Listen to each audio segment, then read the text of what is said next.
Welcome to this session of Zen Golf Questions and Answers. So very happy to have everybody here. I'm going to open up the floor and allow you to unmute yourself. So please do. If you have a question, just jump right in. And I know Andrew has one, and I wanted to thank Hope for sending, it was a little, oh, you can't see it on here. It's a newspaper clipping. So I thought I'd open up by reading that for everybody. It definitely made me think of you. Thank you, Hope. Okay, so Phil said that his brother doesn't, Phil Mickelson won the PGA Championship. Yeah. At the almost 51 years of age, the oldest to ever win the PGA Championship, the oldest to ever win a major championship, older than old Tom Morris in 1867 and older than Jack Nicklaus did in 1986 when he won the Masters, and older than Julius Boros when I think he won the PGA Championship as well. It might have been the US Open. In any case, Phil beat it by nearly 3 years. So what he did was he started meditating. And he realized that he had pretty much the equivalent skill levels that he'd had all along, and almost as much strength, because he also really worked on his body and getting healthier. But he felt like he needed to strengthen his mind, so he did that. And then you could see it. I've watched him for years and years and years. He never stood behind the ball, closed his eyes for a minute and visualized for a few seconds, not a minute, but a few seconds, and really visualized the shot he was playing. He never walked up so slowly, and you could see he was intentionally working with his breathing to breathe and get grounded, a few breaths to get grounded before he walked up in what looked like slow motion. And I was watching and I'm going like, wow, this is like right out of Zen Golf. So he's doing the chapter on visualizing in your mind's eye and visualizing the shot. And he's doing the breathing to get settled. And he's even doing the slow motion walk up, which is one of the chapters in Zen Golf. And then had a lot of commitment to his shots.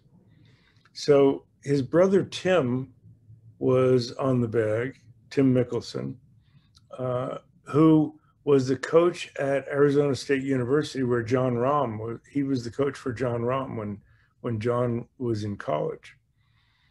So Phil said in this interview that his brother doesn't say much, but this week, Tim estimated that he told his brother 200 times to keep a quiet mind. I just told him to stop thinking so much. When he would get ahead of himself, I reminded him, hey, we'll worry about that when we get there. A few stories here and there. Maybe one or two might have been made up, who knows, but anything I can to keep his mind off of the shot that's coming up when it's not even our turn to hit, Tim said.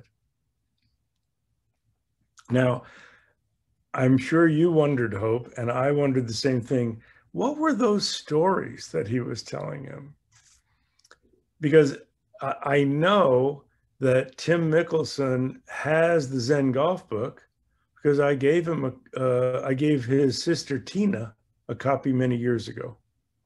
So I don't know if he still has it, but I know he's read it. So it just made me wonder, were those the stories? Now I'm going to let everybody unmute. Okay. So also, I don't know if you got it yet, Doc, but I sent you the Instagram, and it's talking about, and Phil is actually talking, and it says committed swings win majors. Phil talks us through a conversation with his caddy coming off the 6th hole Sunday. From then on, Phil used the mental cue of a committed swing to propel him to victory. And it just, it's, There, he there it definitely is. was in the Zen golf mode. Definitely, he was playing Zen golf Yeah. all weekend. That's right. Andrew, do you want to share your question with everybody? Yes, doctor. It's a pleasure seeing you this way. I became a fan about 2 years ago, and since then I've improved my game, but more importantly, I enjoy it so much more. Love hearing that. After I emailed the question to your site, I saw some video clips, and Mike had a similar question about feeling rushed with a particular group. I started about 5 years ago, and a good friend of mine who's very quick. I mean, he does one pre-shot routine. He loosens his grip, then he sets his hands, and then he swings. No practice swing, anything. So he made a comment to me like, I don't have to stand so long over the ball, and I never felt like I did. And then a couple years later, someone had a similar question. That guy takes longer than I do to take a swing. You know, I'm not very quick, but I'm not slow either. But that's one swing thing that I'm preoccupied with, and unless I'm in a type of tournament, I feel rushed almost every shot, and I don't know how to shake it. Now, I found that very interesting because what you said was it doesn't happen in tournaments. Say some more about that. Because it's expected to take a little more time. I'll walk around I'll do what I should be doing most of the time. I'll walk around the hole before taking a putt, look at it from both ends or more than one angle. Mm-hmm. That type of thing. I don't feel rushed if it's a tournament because everyone's taking a little bit longer, a little bit more careful for the shot.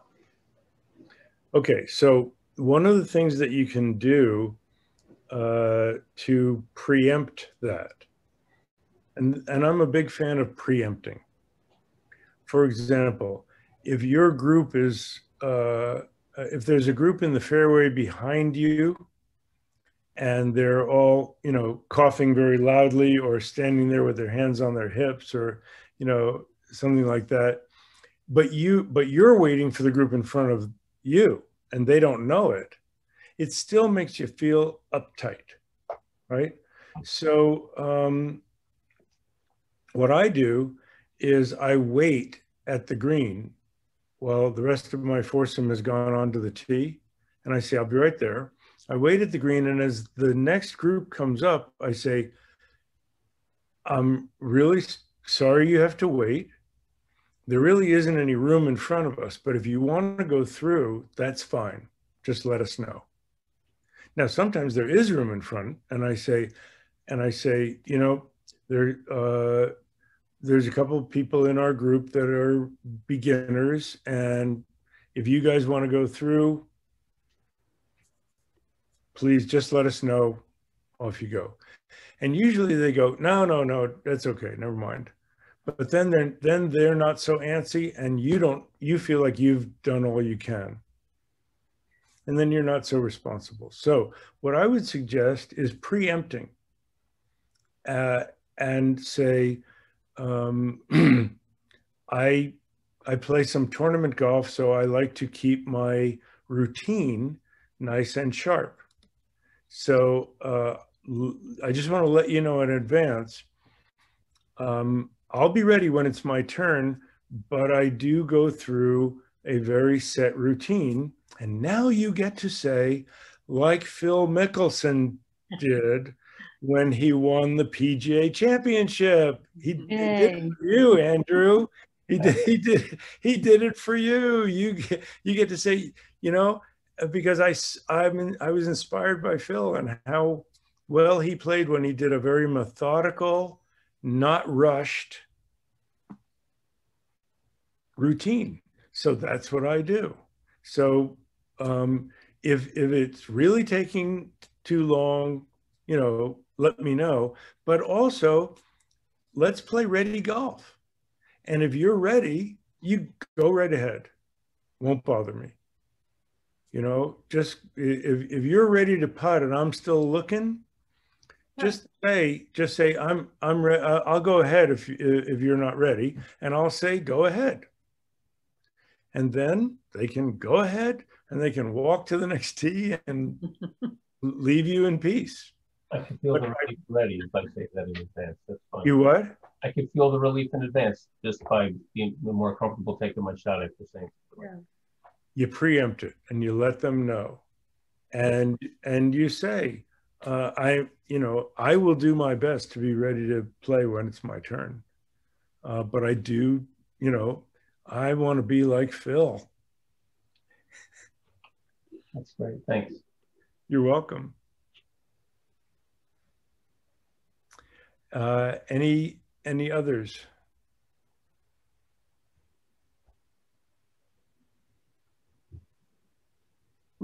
Mike. Jenny. No, Mike was going to say something. Sorry. I thought you were talking about the microphone.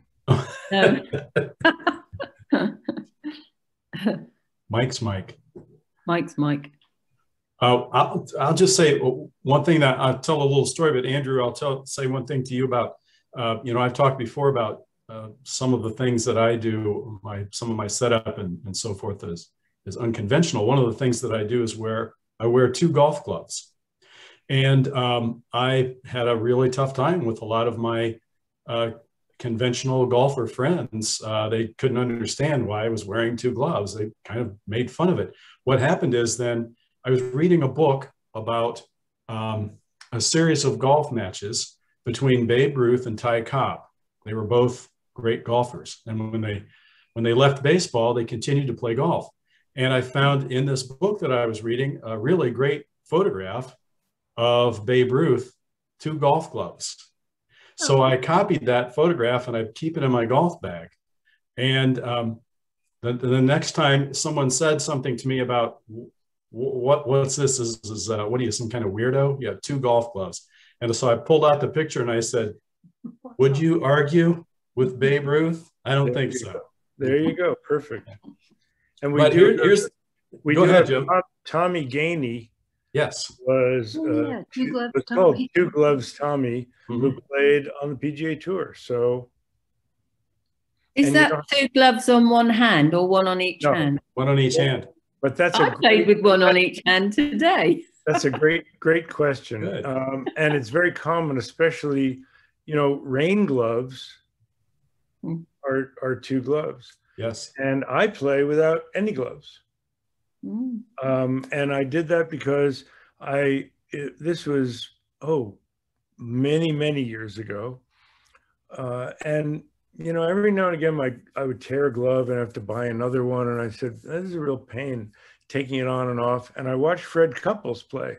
He played without a glove. And I said, good enough for him. It's good enough for me. Never wore a glove since then. So that's what I said about the Babe. If it's good enough for Babe Ruth, it's darn sure good enough for me. There you go. And then they might say, well, then go play baseball. We're playing golf, man. There's no end to it when you're playing with people whose minds are really tightly closed. There's almost no defense of it sometimes, but it is good to get just as Joe said, preempt it. And then you can relax yourself. And if they want to be uptight, that's their problem. Yeah. And you can say, you can ask, have you guys ever tried, I play with 2 gloves. Have you guys ever tried it?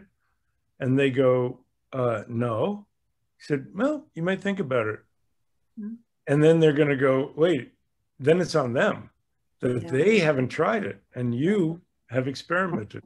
Well, to each his own and her own, because everybody thought it was really weird to putt left hand low, and then now they're putting every which way. So really, you're ahead of your time, perhaps. But like I said, when it's really, really cold, I take my rain gloves out and wear one on each hand. In fact, there's a real cool set of rain gloves that are very, very thin white cloth. And you dip them in water to play because they get more grip the wetter they get. So you actually get them wet to start with, and then you play with wet gloves the whole round. I've done it. They're unbelievable. They're amazing. So there's so many different things that you can do, so many different ways that you can do it. You know what happens when, you know, when a pro is carrying a 9-wood? People are going to make fun of them until, you know, and what we want to say is, let them laugh all the way that it's your laugh. You're laughing all the way to the bank. Yeah. Mm. There you go. So what else have we got? Everybody's playing great. That's good to know. Well, I've got a question. Jenny. I know. I played today, and every time I got my pitching wedge out, I was like a bag of nerves. Now, why is that? I can do it, but not today. Well, your pitching wedge. Now, do you mean full swing or do you mean partial swing? Just a little hop onto the green. A little hop onto the green. Okay. So, what were you afraid of? I don't know. I was just were you afraid of somebody making fun of you taking out your pitching wedge? No. No. Okay. So, well, I just want to rule out the latest conversation. Right? Yes. You're not embarrassed about using it? No, I wasn't embarrassed about that. Okay. All right. And then did it have anything possibly to do with how the shot might turn out? Yes. Oh, what do you know? Of course it did. That's the thing that we're worried about. Now, then if you're worried about how the shot's going to turn out, then you start worried about how your impact's going to be, because you don't want to hit it fat and hit the ground first. Yeah. You don't want to hit it thin and hit the ball in the middle and send it shooting over the, you know, if you hit it too heavy, it doesn't get onto the green. If you hit it too thin, it goes all the way over. I did all of that. You're worried about both of those. I did all of it. Congratulations. That's good. Right. And of course you did one following the other, because if you hit it fat, then you hit it thin, and then you hit it fat again. Right. Those are compensations. So then you start thinking about how the club's going to impact the ball. Well, as soon as you start thinking about how the club's going to impact the ball, you start thinking about how you're going to swing the club into that impact. And now you start thinking about how you swing the club. And the self-consciousness is going to make you lose all your feel as well.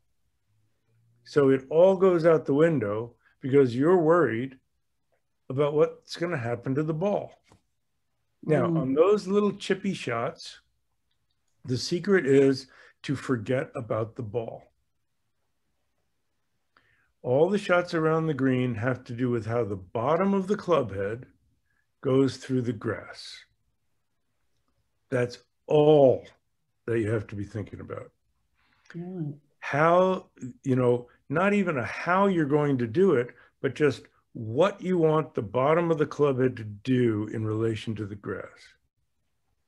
So if it's a really tight lie, you want to expose a little bit of the bounce, so that flat part at the bottom of the club, so that the leading edge doesn't dig in, but that the bottom of the club skids along the grass, under where the ball is.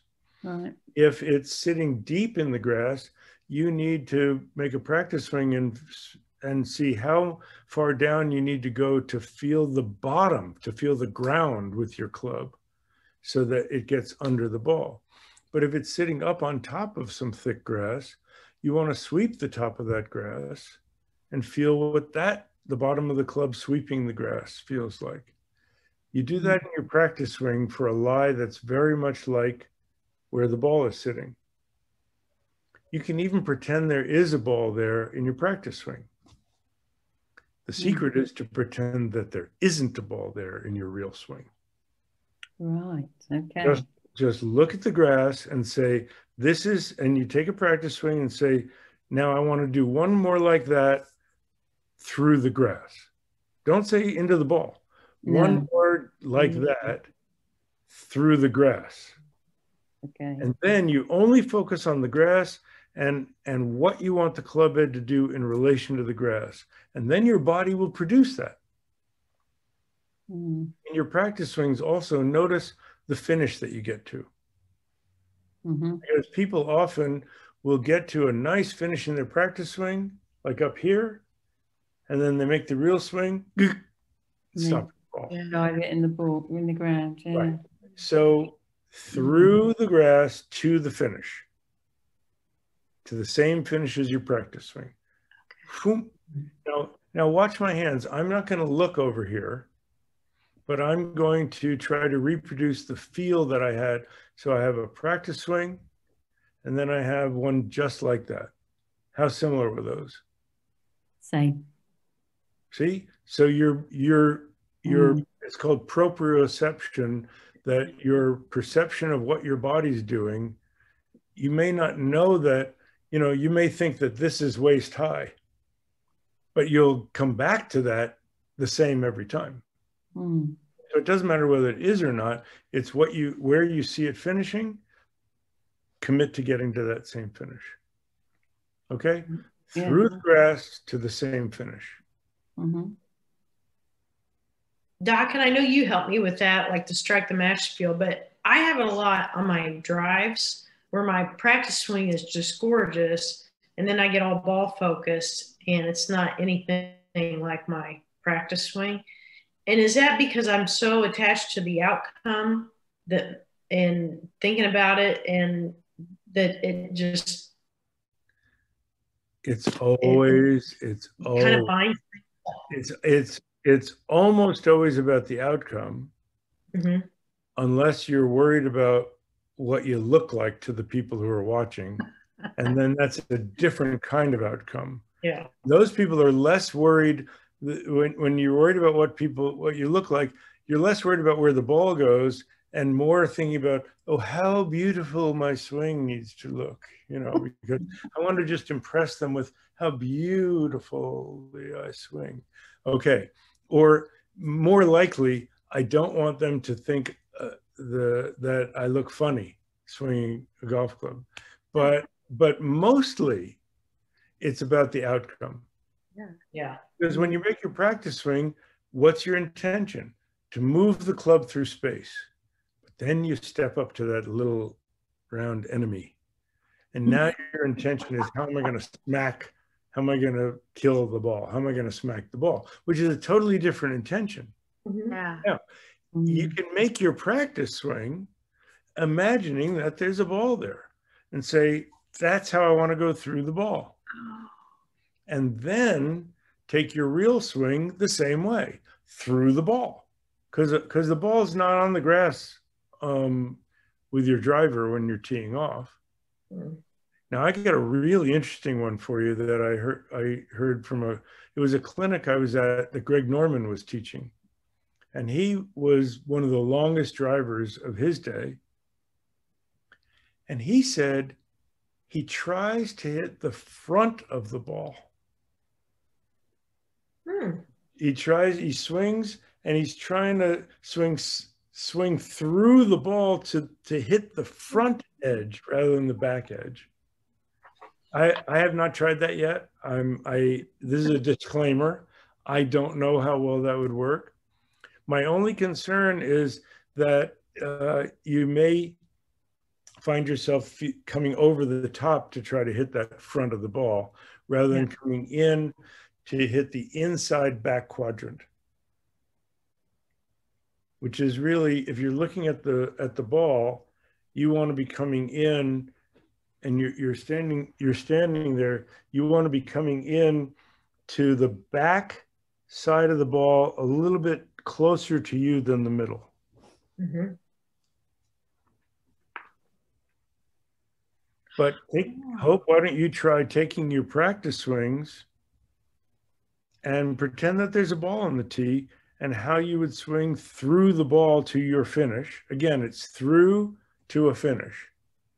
And then make that commitment when you get up to the actual ball, say, just through to the finish.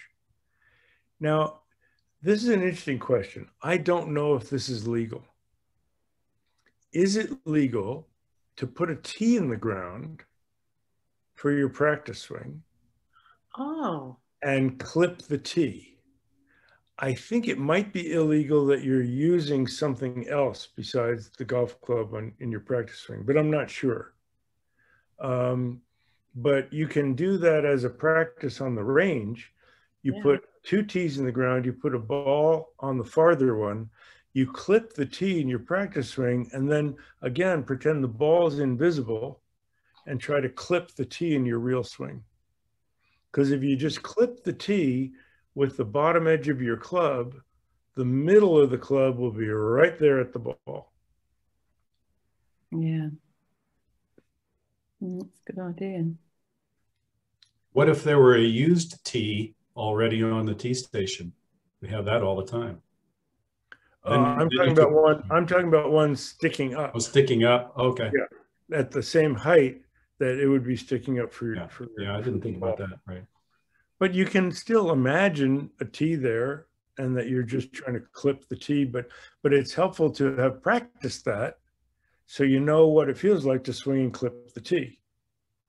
So in the same way, Hope was referring to a metaphor to maintain your velocity through impact, to feel like you're striking a match with the bottom of the club under the ball. That's particularly helpful in bunker shots, to strike the match under the ball. But on teed up shots, I like to picture clipping the tee, because you see sometimes in slow motion that perfect swing that clips the tee just right.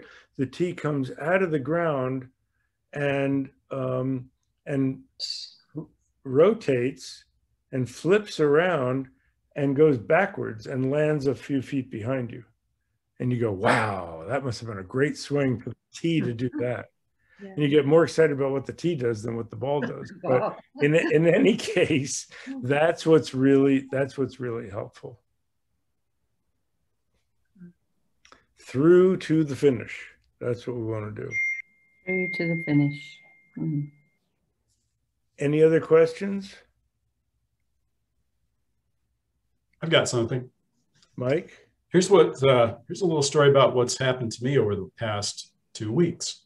So I haven't really been out as much as I would have liked, and I'm just hadn't been able to find the groove yet. It hadn't come back to me. So 2 weeks ago, I played with a friend of mine. We play a lot, and over the years, he's a good player, really good player, a former professional athlete, and we get to the golf course, and it's just the two of us. And we get on the first tee, and he says, "Hey, I'll tell you, I found something I think has helped me play better." And I said, "What is it?" And he pointed to a little portable speaker that he has hanging from his golf bag. And he gets his phone out and he turns music on. He says, I've been listening to music on the golf course. And so he turns the music on, he turns it up really loudly. And I'm thinking, oh my goodness, it's Caddyshack and I'm playing with Al Cervic. I felt really uncomfortable. Now the music was really good. We're both 60s music aficionados. He and I have we trade trivia questions back and forth a lot. We've gone to many 60s music revival concerts together and so forth. So the music is good, but I'm feeling uneasy. So we played the entire round, didn't feel good about it. So a few days later, and my swing is not there yet. A few days later, we play again. He does the same thing. He turns the music on really loudly. And so I still didn't play well. So then last week we played again. So I knew the music was coming because he's really sold on it. It's really helping his game, he says. So on the way to the golf course, I said, okay, what am I going to do here? And I just decided I was going to enjoy the music because it's good music. And it was a beautiful day and I was just going to have fun with it. And whatever happens, happens. So we get on the first tee, he cranks the music up and I hit my tee shot. Beautiful, perfect. The groove is back all of a sudden. And my friend said, "Hey, where have you been?" I said, "I don't know, but there it is." So most of the day it went that way. And and I don't know if this is the reason, if it's coincidence or if it really worked. But here's what I did the whole day. There was no room in my thinking mind for anxiety. There was no room in my thinking mind for what happened before or what was about to happen. There was no room in my mind for mechanics. The only thing I had in my mind were these songs. And because right up to the time, whether it was a tee shot or a putt, right up until the time I was bringing the club back, I'm singing this song to myself. And then in between shots, we're talking about music trivia, talking about the songs and the bands and so forth. So there was no talk about mechanics or anxiety or anything. There just wasn't any room there. And suddenly, I found my groove in my putting and my other shots. Good. That's great. Okay. So first, the biggest change from the first 2 rounds to the third one was you embraced the situation rather than struggling against it. Yeah. Yes. So the first couple of rounds, you could have done the same thing, but you were irritated by the music and felt like it was an interruption and that it was an interference with the way that you were used to playing, the environment that you were used to, and you regarded it as a distraction. When you embraced it and said, you know what, I'm just going to go have a really good time, that allowed you to enjoy the music and immerse yourself in that atmosphere. We have talked before about the perceiving mind and sense perceptions, that it's like a monkey in a room with 6 windows, that our mind can only function, can only be absorbed by one main perception at a time. It becomes the foreground, everything else goes to the background. Now we can go back and forth between 2 pretty well. So for example, if you're visualizing a shot and you're feeling a shot, you can go between visual and feel. But if you go between visual and feel and then you hear somebody playing the music and you lose one of those, you feel like, oh, you know, I can't do this. Now, thinking is the 6th window. If you're thinking, all your feel, your visualization, your sense of environment all goes to the background. That's why it's not so helpful.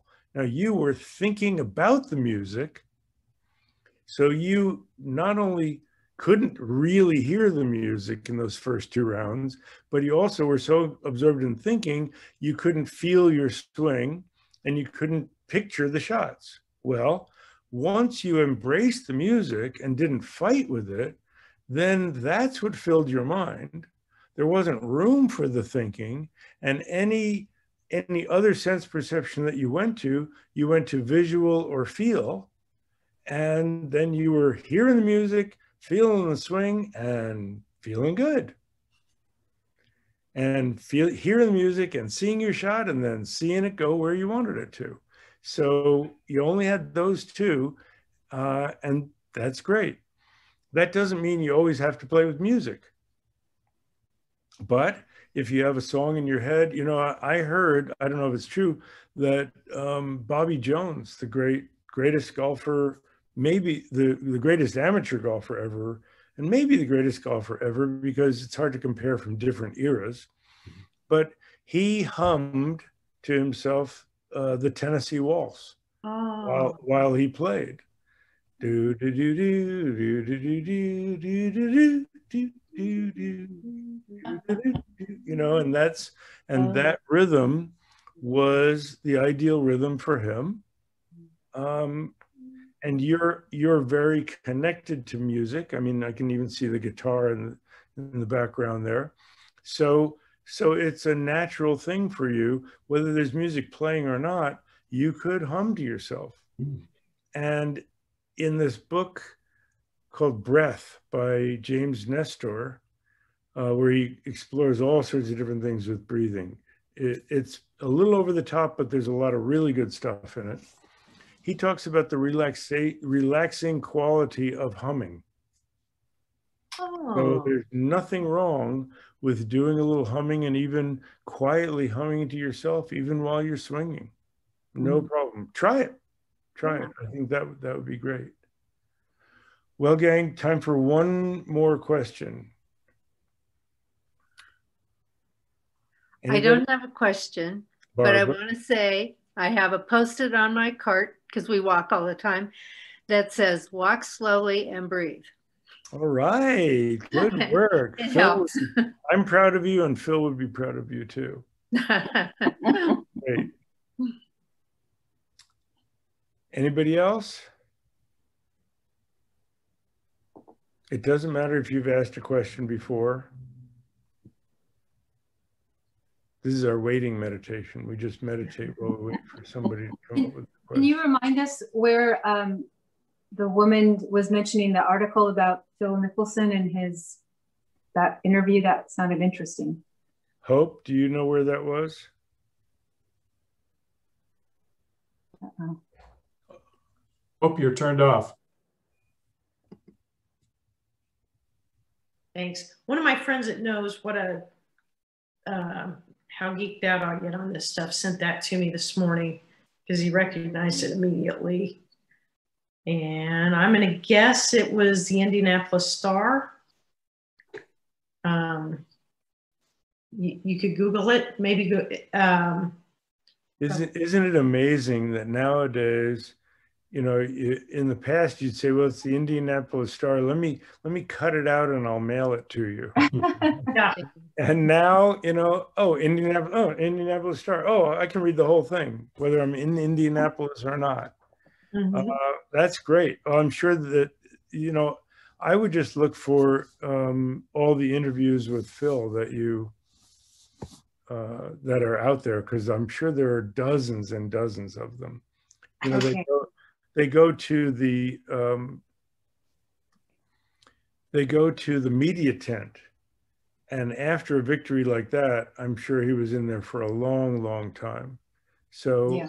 there's probably a lot of really interesting stuff. But I was certainly rooting for him when they kept talking about how Phil was meditating. Mm-hmm. But I know that they're going to be heading for Zen Golf pretty soon. So, and I wanted to, I don't know if I mentioned, my editor let me know that Zen Golf is going to its 25th printing. Wow. Congratulations. And next year is its 20th anniversary, and it's so fun. I'm doing a lesson in about half an hour with a high school golfer, which means he wasn't born when Zen Golf was written. Yeah. And Amazing. they're fans of it, even though they weren't born. And then the Walk in the Wood book, we found out it's going to a 7th printing. Oh, good. And I, by coincidence, met someone on the plane. I was recently traveling, who's a professor at Los Angeles, the City College of Los Angeles, and they're including it in their curriculum review of children's literature. So we're Wow, that's wonderful. we are cooking. Yeah, everything's cooking. So thank you all for your support. Appreciate it very much. And Hope wrote, you could look up Quiet Mind and his brother Tim telling him to keep quiet, a quiet mind over 200 times. You hope. And how did your reading go? You did you actually read it, didn't you? Well, I have a class, Zoom call. on Tuesday evenings with something called the Night Club. Yeah. It's, by a teacher who teaches people how to do lucid dreaming. And we're good friends, and he invited me to teach and read from this. But a lot of I've read from it as well on it's on my YouTube channel. Oh, is it? Doing that. Because I couldn't get to that. I did something else that night. That's It wasn't recorded, was it? right. Yes, it was. It's recorded on their It's nightclub, on YouTube. the Nightclub program. But also, I'm reading for a Montessori school for parents and kids tomorrow evening. Oh, that's That's lovely. going to be fun. That's going to be fun. So Yeah. thank you all so much. Lovely. Very much appreciated. And may whatever benefit comes from our sessions help us to help others even more. Thank you, Doc. Through the grass to the finish. Yes. Thank you.